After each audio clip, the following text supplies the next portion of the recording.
At ngayon, dahil dun sa sinasabi niyong paglabag ni Eden Suarez Santos sa protocol, hihilingin mo na tanggalin o pinatatanggal mo sa Malacanang press corps si Eden at palitan ng ibang reporter, sino ka? Baka kayo dapat napalitan dyan.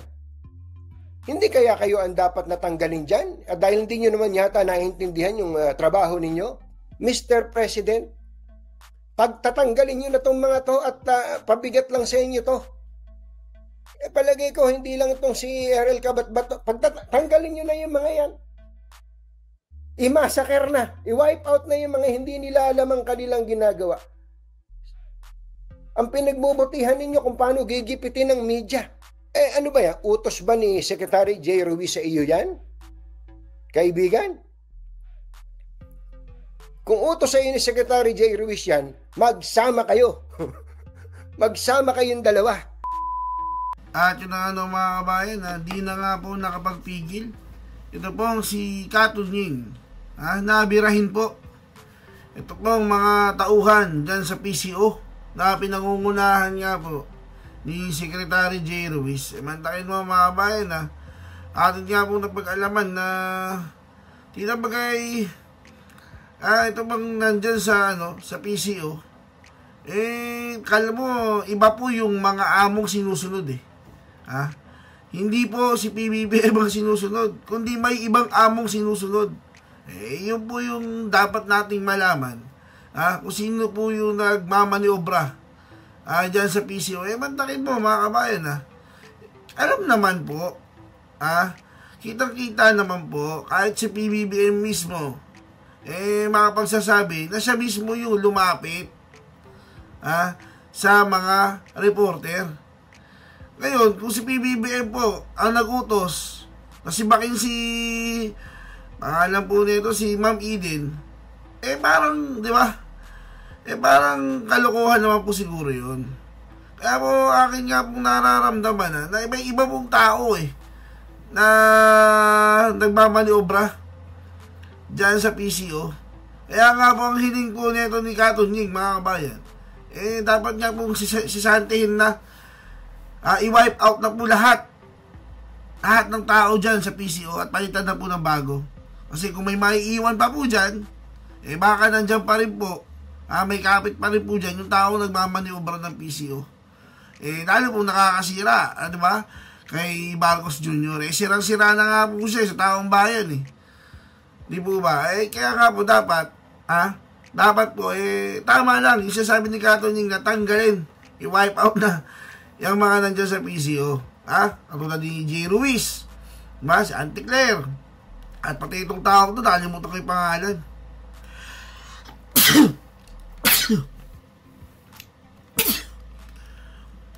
Na siya daw po talaga yung may pasimuno kung bakit, siya po yung sumulat sa Death 25 para alisin na nga daw po si Ma'am Eden dyan sa sa Malacanang press corps.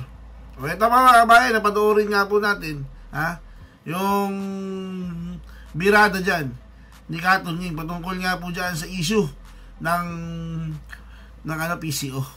Katunying, pasok po. Alam nyo, itong si Eden Suarez, hindi nyo po, yun, tama po kayo. Ang kanya pong totoong pangalan ay Eden Suarez. Tapos nung nagkaasawa na siya po ay naging Eden Santos na, hindi nyo po na itatanong, ay matagal ko na pong nakasama yang si Eden Kung di ako nagkakamali, baka malaman yung edad, mga nasa humigit kumulang 30 taon. Ako po kasi nasa media, nagsimula ako ng 92, 33 years na po ako sa media. Si Eden, mga humigit kumulang, mas matanda ako dyan mga 25, 26 o 26 years na sa media to. Kasama ko po lagi yan at napakasipag na bata.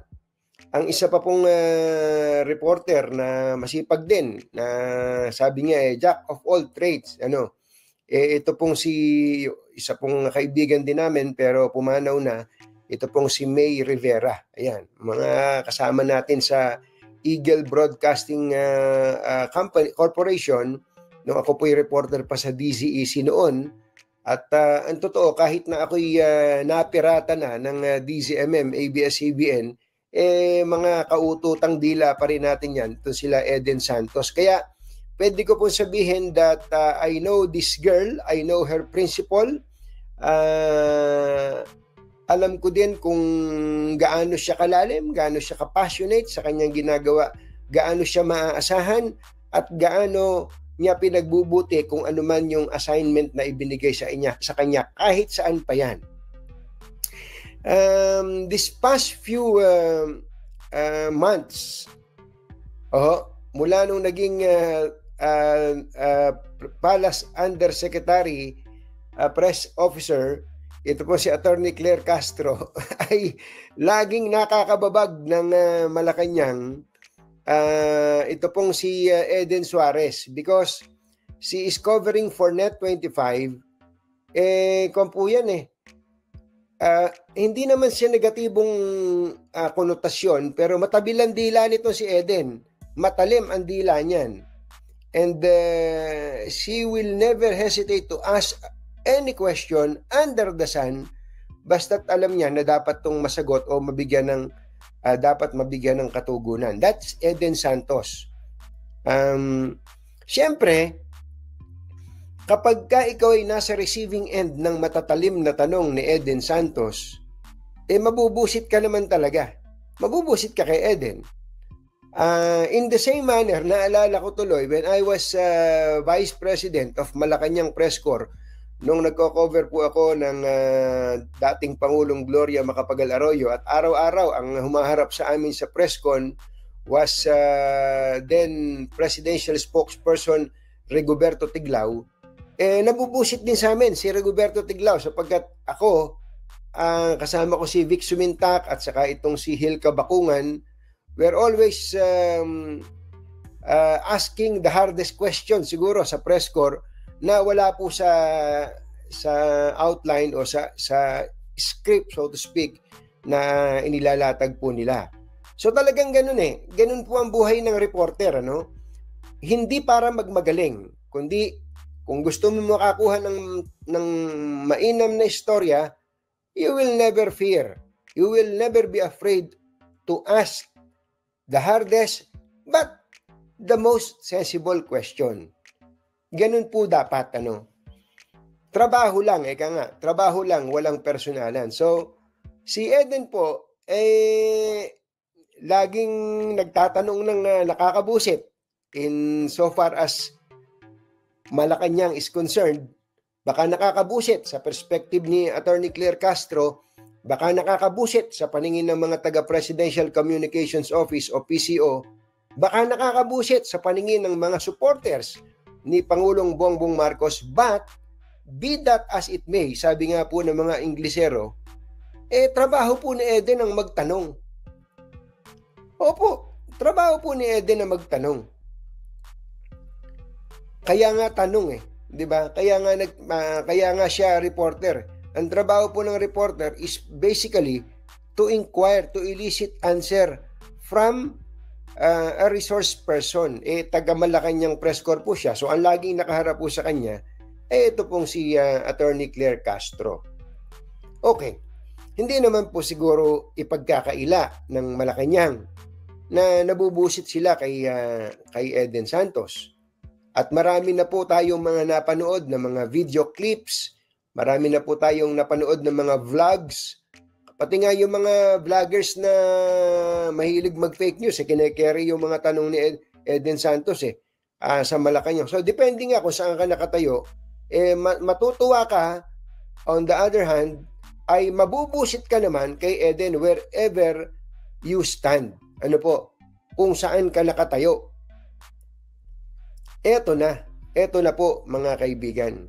Eto na sinasabi nating mga tulongge sa Malacanang.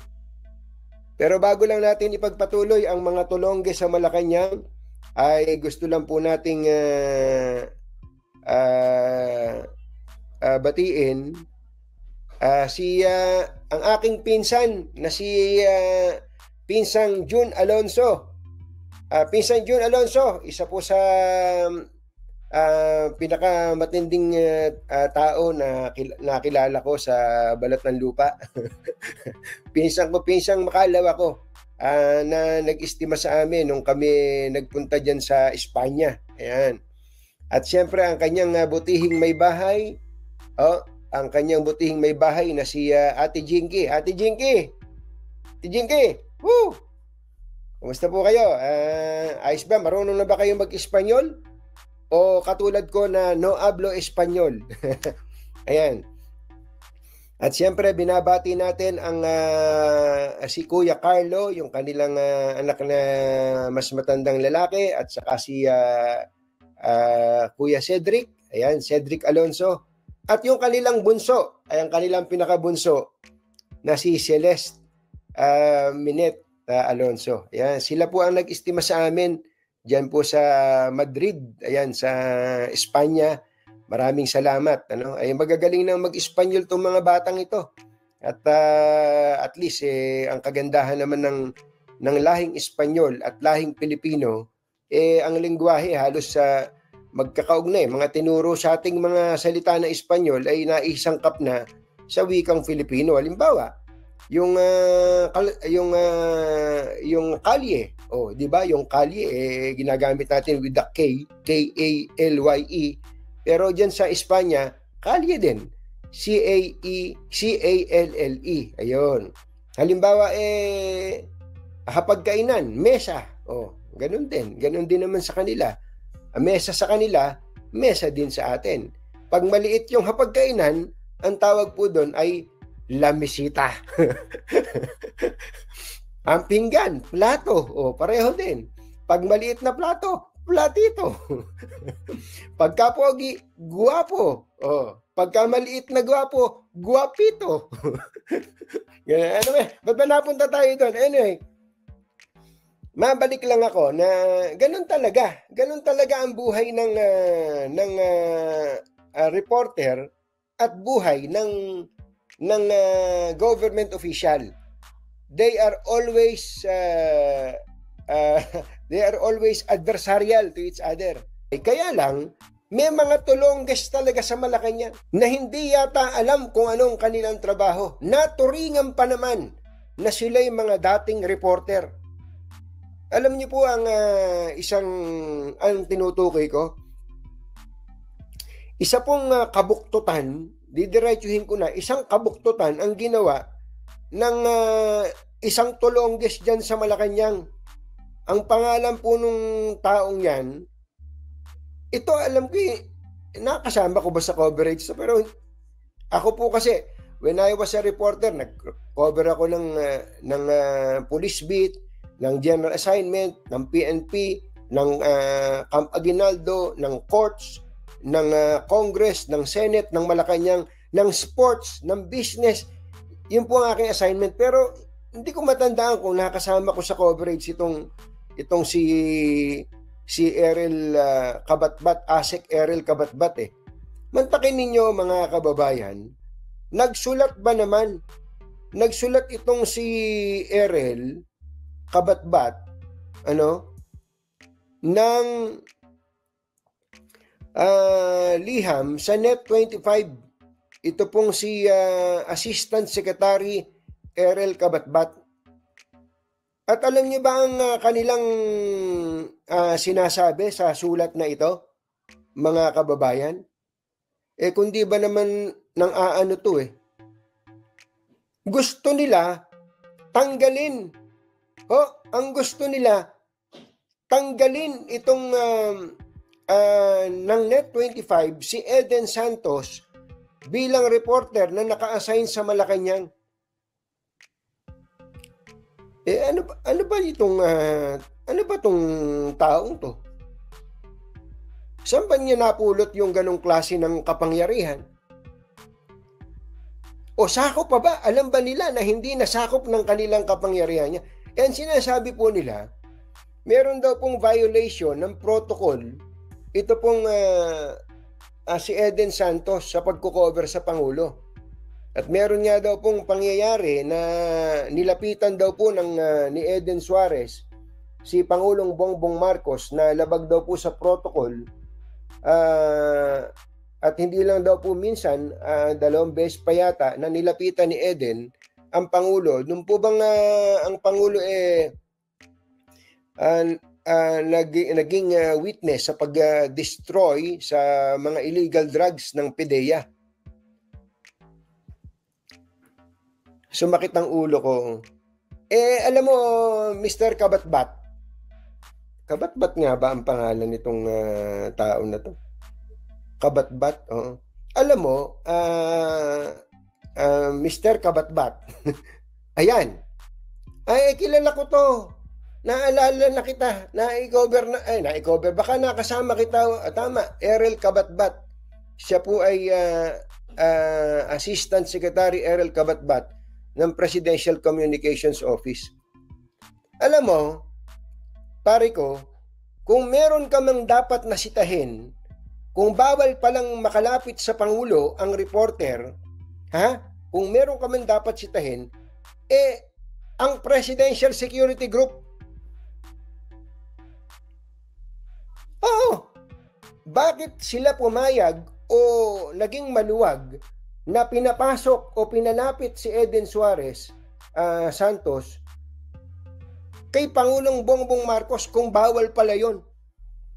Higi nga. Kung meron talagang mga pwestong hindi pwedeng puntahan ng reporter sa pagkukover sa Pangulo, dapat makikita mo talagang hindi makakapasok. Isip-isipin mo, Asek papaliwanag ko lang sa iyo, isip-isipin mo, kung ginagawa nyo ng issue itong paglapit ni Eden Suarez Santos sa Pangulo, kung ginagawa nyo issue yan, dapat gawin yung issue. Ganun ba kaluwag ang pagbabantay ng PSG kay Pangulong Bongbong Marcos? Paano kung ang lumapit sa Pangulo may daladalang stick ng banana cute, sinaksak na lang sa leeg ang Pangulo? Diba? Hindi ba? Diba? Bakit yun ang sisisihin mo, yung reporter? Ang sisihin mo, yung PSG. At ngayon, dahil dun sa sinasabi niyong paglabag ni Eden Suarez Santos sa protocol, hihilingin mo na tanggalin o pinatatanggal mo sa Malacanang press corps si Eden at palitan ng ibang reporter, sino ka? Baka kayo dapat napalitan dyan. Hindi kaya kayo ang dapat natanggalin dyan? Dahil hindi nyo naman yata naiintindihan yung trabaho ninyo? Pambira itong... ano ba yan? Utos ba ni Secretary J. Ruiz sa iyo yan? Kaibigan? Kung utos sa iyo ni Secretary J. Ruiz yan, magsama kayo. Magsama kayong dalawa. Hindi nyo ba naiintindihan? Nag-cover ba kayo ng Malacanang Press? Naging bahagi ba kayo ng Malacanang Press Corps sa kasaysayan ng buhay ninyo?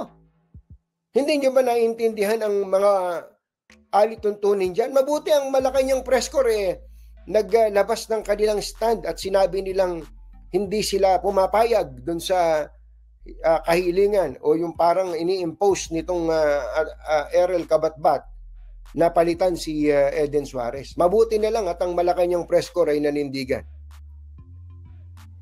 Pambira itong mga taong ito. Uulitin ko, alam nyo ba ang ginagawa ninyo? Hindi na ba kayo nahiya? Imbis na ang maging resulta ng inyong pagtatrabaho, kung nagtatrabaho man kayo, ay maging kaibigan ang mga nagko-cover sa Pangulo. Dahil importante yun meron pong working relationship ang media at ang gobyerno. Nagiging adversarial pa kayo sa mga mamamahayag. Baka nakalimutan nyo na kaya kayo nandyan para ipalaganap ang alin? Ang mga programa ng inyong principal. Sino ba principal ninyo? Ang Pangulo. Ang dapat na nalalagay sa balita, kaibigan, ay ang Pangulo, ang inyong principal. Siya dapat ang laman ng balita. Yung mga mabubuting ginagawa niya, kung meron man, ang laman ng balita.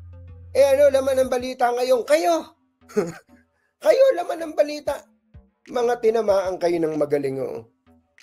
Mr. President, Pagtatanggalin nyo na itong mga to at pabigat lang sa inyo to. Palagay ko, hindi lang itong si RL Kabat-Bato. Pagtatanggalin nyo na yung mga yan. I-massacre na. I-wipe out na yung mga hindi nila alam ang kanilang ginagawa. Ang pinagbubutihan ninyo kung paano gigipitin ng media. Ang pagbutihan ninyo ay kung papaano magiging malaganap kung meron mang ginagawang mabuti ang administrasyong ito. Kung meron man. Hindi. Ang pinagdidiskitahan nyo ay ang media. Sabi nga, do not shoot the messenger. Pambira itong mga tao. Ayan, kayo laman ng balita ngayon. Tuwan-tuwa siguro kayo na kayo laman ng balita. Ako, uulit, katulad na lang nito. Ito, total, nabanggit ko na si Secretary J. Ruiz. Nakasama ko po siya sa ABS-CBN at wala naman po akong masamang tinapay kay Secretary J. Ruiz. Pero, Secretary J. Ruiz, ako naman tayong kapatid lang ito, kahit di man tayo magkapatid at mas pogi ka namang dihamak sa akin, ano? Hindi ba kayo na-bypass, di ba? Na-bypass kayo ng Commission on Appointments. Tapos, kayo ay nabalitang tatanggalin. Pagkatapos, kayo ay binigyan ng appointment na acting secretary. Ibig sabihin, na-downgrade na po yung inyong appointment. At tapos ngayon, Secretary J. Ruiz, ang balita ko po, sana hindi ito totoo, kayo daw po i-demote pa, gagawin daw kayong Director 4. Secretary, hindi nyo kailangan yan. Hindi nyo kailangan ng ganyang paglapastangan sa inyong dignidad. Kung ayaw sa inyo ng Commission on Appointments, ganun talaga eh. Kung ayaw sa inyo ng Malacanang dahil hindi naman siguro ninyo na i-deliver what was expected of you, huwag nyo namang alisan ng dignidad ang inyong sarili. Opo, huwag nyo namang alisan ng dignidad ang inyong sarili na baka tanggapin nyo pa yung posisyon na director. From secretary, magiging director 4 kayo para maging pinuno ng Presidential Action Center. Secretary, huwag nyo pong alisan ng dignidad. Ako po ay nagmamakaawa sa inyo. Bigyan nyo po ng dangal ang inyong sarili. Bitawan nyo na po yung pwesto na yan. Hindi po kayo mawawala. Hindi po kayo mahuhubaran. Hindi po kahinaan na mawala sa inyong posisyon na yan. You tried. Yes, you did your best. Sabihin nyo, you did your best. You tried your best. Pero hindi po ito ang buhay nyo. Kung mawala man po sa inyo yung posisyon na yan, at least buo pa ang inyong pagkatao. Huwag kayong tatanggap ng posisyon that is lower than secretary. At least dito po sa kaparehong ahensya na Presidential Communications Office. Secretary, maawa po kayo sa sarili ninyo. Opo. Love ko po kayo dahil nakasama ko po kayo sa ABS-CBN.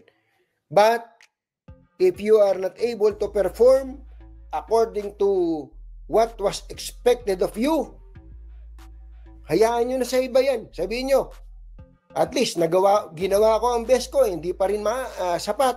Ibigay nyo na sa iba. Pero yung tatanggap kayo ng posisyon, baka naman maintindihan ng iba dyan, kayo merong pinoprotektahan dyan. Meron ba kayong pinakikinabangan na hindi namin alam dyan? O baka ganun pa isipin na iba. Bitawan nyo na po yan. Wala pong halaga yung posisyon na yan kung ang kapalit naman po nito para po kayong aalisan ng dangal. Pambihirang pati. So, magpapatuloy po tayo.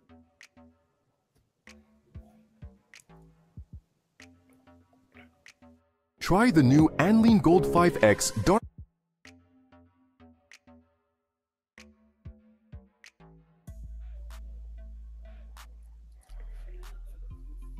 Eto. Ruth Rances, Tunying, hindi magandang basahin ang heading mo. Nilahat mo na. Ano ba yung heading ko? Patingin nga ano ba yung headline natin?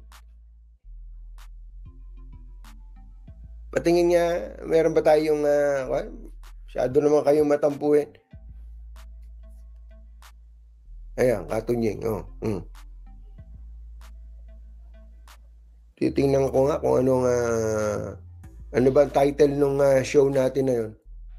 Mga Tolongges sa Malacanang, PCO. Di ba? Na sinasabi? Nilahat ko ba yan? Sabi ko, mga Tolongges sa Malacanang. Sinabi ko, lahat ng taga Malacanang, Tolongges. Bira. Magpapatuloy po tayo. Anyway, yun lang aking masasabi, mga kababayan. At binabati pala natin si Undersecretary Randy Esculango na nanonood sa atin, si Dennis Aliermo. Dennis, magandang gabi sa inyo dyan sa San Mariano. May nakausap ka bang Espanyol dyan? Si Senyor Carlos Dencio, pumunta daw sa ating komisary dyan sa Nueva Ecija ang isang country manager ng isang malaking kumpanya dito sa Pilipinas na isang Espanyol. Matindi, no? Madrid, galing sa Madrid, Espanya. Kinausap mo sana, Dencio, ng andale, Speedy Gonzales. Yan, sinasabi. Sabi naman itong si Bonnie TV, kaya love ko yan, si Katunying direct to the point, listening from Toronto.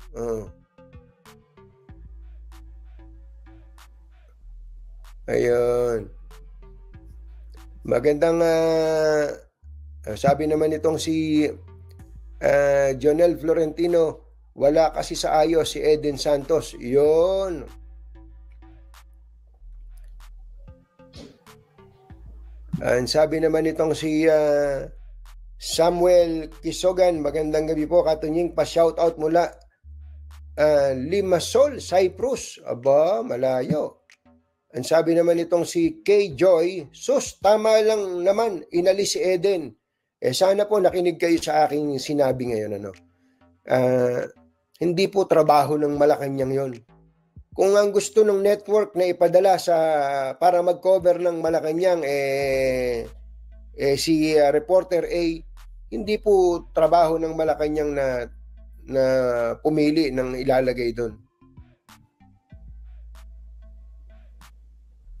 Albert Salvador, sana ang ipalit ng Net25 yung mga reporter na may lalim para di naman puro kababawan lang. Ayan.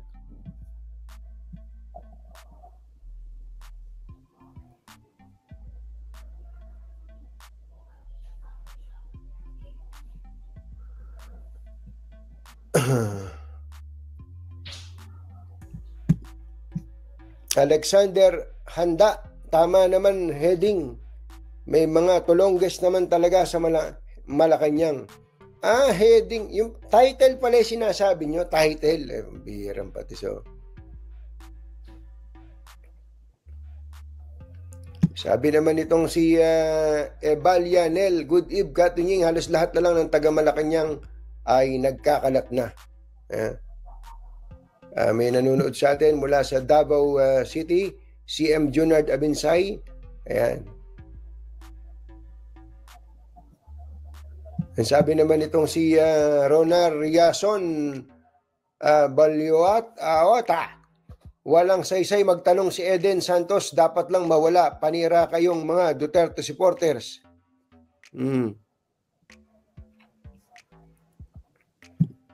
Hoy, Andy. Asa ka ba, Andy?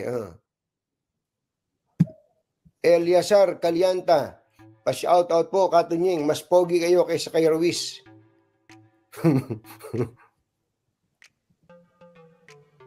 Loriano Tabion Jr., Katunying, baka inaalisan mo na ng dangal si Jay Ruiz. Ayan. Ayun. Maraming salamat. Ang dami nating mga messages ngayon, pero gusto ko lang sabihin na natutuwa po ako that I am able to see you once again. my beloved friends and lovers. Kung ano-ano pinagsasasabi ni Katunying. Oh. Nagpapasalamat po kami sa inyong lahat na nakasubaybay sa atin. Pambansang Nanay Survivor 379, love kita, Katunying. Kahit minsan di ako sang-ayon sa ibang paniniwala mo. Tama po yun, nanay. Nanay. Kasi po kapag ka po tayo ay masyadong magkapareho sa lahat na lang ng bagay, baka hindi na tayo mag-improve. So natural lang po na minsan magkapareho tayo, minsan po ay hindi tayo magkasang-ayon ng paniniwala. And that is what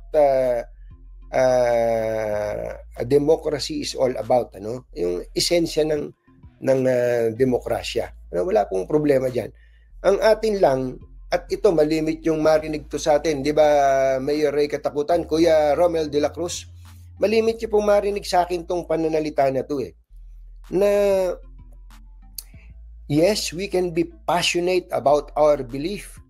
We can be passionate about the person that we believe in, mga ina-idolize po natin, pero wag po nating ibigay lahat-lahat. Magtira tayo ng para sa atin. Ano po? Baka minsan sa sobrang kagustuhan nating ipagtanggol yung isang tao na ina-idolize po natin, nakapagsasalita na tayo ng hindi maganda. Nakapagsasalita na tayo ng labag na sa kabutihang asal. Baka out of anger ay nakakapagmura pa tayo. Ano? Baka out of anger and hatred, baka po tayo ay nakapagsasalita na ng mga libelous o kaya slanderous. At pag tayo ay binalikan nung pinagsalitaan natin, sasabihin natin, wala ba tayong kalayaang magsalita? Hindi po ganun. Lagi po nating isipin, lahat po tayo ay may kalayaan, but there is no such thing as absolute freedom. Wala pong absolute freedom. Kapag ka po ang karapatan natin, mga kababayan, ay nakakapanakit na o kaya ay nakakasira na ng karapatan ng iba, you'd be surprised how much energy your daily routine needs. Hindi na po kalayaan yun. Hindi na po karapatan yung atin. Ang ginawa na po natin ay pagsira ng pakikipagkapwa-tao. Ano? Lagi nating isipin na yung mga politikong ating baka minamahal ngayon, bati-bati na yung mga magkakaaway na yan. Yung nag-aaway na mga politiko na halos magpatayan ngayon, pagtalikod lang natin, nagyayakapang pa sa mga party-party, ang political parties na sinasamahan nila, iisa na lang, nagkakamayan na, nag-iinuman na, nagkakainan na, samantalang tayo, naiwan tayo, na nakikipagpatayan pa rin. Ano po, mga kababayan? Wag po, mga kababayan. Wag tayong pumayag na mawala yung ating pagkatao dahil lang sa mga politiko na to. Okay? Mga kababayan, maraming salamat po sa inyo. At mag-iingat po kayo palagi. Ayan, mag-iingat po kayo palagi. Wherever you are. Hasta la vista, baby! O, di ba? Tama naman po, mga kabayan. Kung meron pong, di naman po natin sinasabi na, na lagi tayong against kay Katunying, di ba? Siyempre, doon po tayo sa kung ano lang po yung tama. Hindi naman po pwedeng lahat na sasabihin ni Katunying mali. Di ba? Hindi rin naman pwedeng sabihin lahat na sasabihin ni Katunying tama o sasang-ayunan po natin. Mahirap po yun kung lahat na lang po tayo, pare-parehas na nasa isip. Kasi, kaya nga po tayo naging tao, magkakaiba po tayo ng pananaw at opinion. Tama lang po yun, mga kabayan, Hindi porket iba ang opinion ng iba, aawayin na po natin sila. Dapat, tayo, maging reasonable po tayo. Katulad yan po, tama naman po yung sasabi ni Katunying na, di ba, na, tita bagay, dapat tong mga PCO to, dapat to sipain na po lahat eh. Lalo lang po nakakasira kay Marcos Jr. Hanggang dyan na lang po mga kabayan. Pagkita-kita po tayo sa mga susunod pa nating video. Paalam.